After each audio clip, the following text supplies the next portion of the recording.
guys, this is Ian from Airsoft, and today we are overviewing my Dillon Aero M134D minigun. As some of you may know, on my private channel, it's got nothing to do with the affiliations Airsoft, I posted a video about this gun a very long time ago. It was all recorded on my phone, edited on my phone, and uploaded from my phone, so needless to say, it was a pretty bad video. So today, we're going to do it all over again. We're going to go better in-depth interview and look into this beast of an airsoft gun. Alright, so first off, you can see it's a Dillon Aero M134D minigun. You can see it's got all the actions. It's got the spinning barrels. It's got the Polarstar engine that can shoot up to 50 rounds a second. It's got all the bells and whistles you need for an airsoft gun. Okay? When I designed this, I took my best efforts to find plans of a minigun, which is almost daggone near impossible. There are no plans, no dimensions of a minigun. So, luckily, I found a picture, scaled up everything, and this is a 1-to-1 size scale of a minigun. Okay? We've got our Spade Grips on the back, as you can see. We've got at the barrel turn, we've got the fire, and we've got our master power switch. We've got our batteries located underneath. We've got our ammo box, which can hold about 15,000 airsoft BBs. We have our Polarstar intake tube right here. And we've got our barrels, we've got our motor assembly, and all the goodies electronic-wise inside. Okay.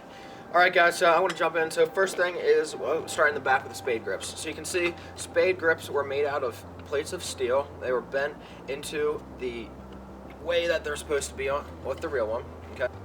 As you can see, you got the barrel rotate button right here, and you got the fire button right here. You also have your master power switch, and it illuminates so you know the system's ready to fire. Okay. Next up, you can see we've got a GoPro on top. We were just doing that so we can film today. We'll pop that off. We also got a red dot. It's nice when you're sitting up higher with it. If you're up in like a elevated platform, you can actually use it, and it works pretty darn well. Okay. So moving down to the side, we have our ammo box. So if we open this up, you can see from the top. So as you can see from the top shot, this is our ammo feeder. We've got a little motor right there. That's what that little black box is. And I used some foam to fill in the gaps. So like I said, you can fill it up with a ton of BBs. It feeds flawlessly. You've got a little connector there so you can disconnect it and take off the ammo box if needed. So we'll close that back up. Then we've got our welded steel mount here. It's a swivel mount, so it can go really steep. It can go up pretty darn high too. And then, of course, it can go side to side. So it gives a pretty fluid motion right there. So next up, we got our barrels. These are our barrels. We got 6 barrels as the real one would, and I included a sound amp on this. So this is an aluminum milled sound amp I made on the lathe. So that's just bolted on with a little screw.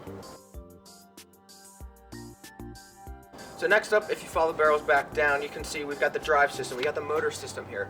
I also didn't want anybody's fingers or a stick or something to get caught in it or anything to get caught in it. So I designed this so that you can't break this motor, okay? The motor's not spinning right now, but the barrels are. And this is due to this nice little O-ring right here. So it's just a plastic ring. It's kind of like what you'd find on a vacuum cleaner, okay? So that's our drive belt to the barrels. So I'll put that back over the barrels and back around the motor, okay?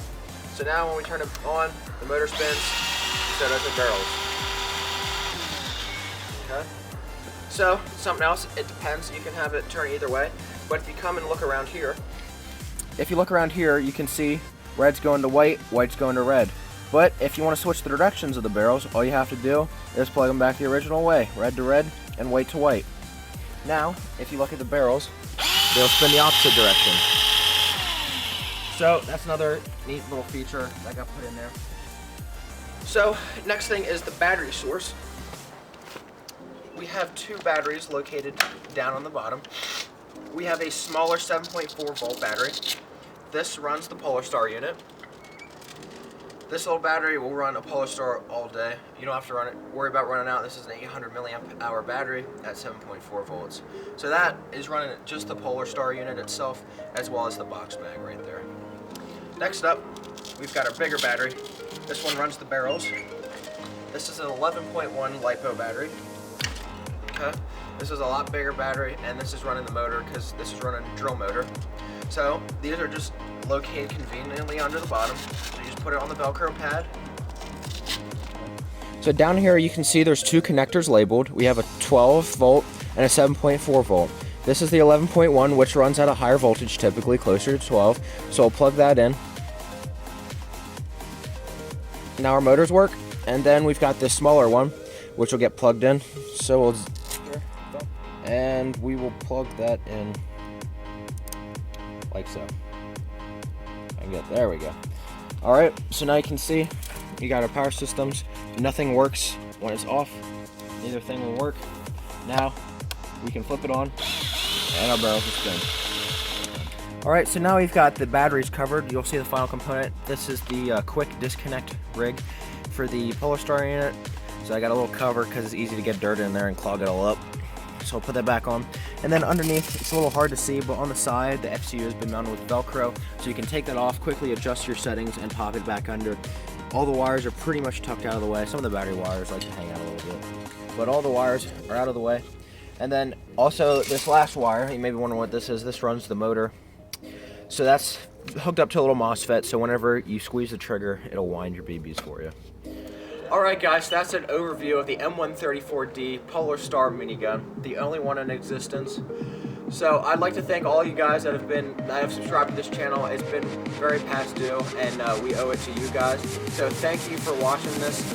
Be sure to check out our past video, which was the air supply, how we fuel the puppy. And then be sure to check our next video, which will be the first test firing. We might shoot up a couple things, and then be sure to check out our grand finale of Matt getting shot. So be on the lookout. Go down in our links below. You can see links to my channel, links to anything else you guys might need. And then be sure to subscribe and like this video. Thanks for the support. Ian out.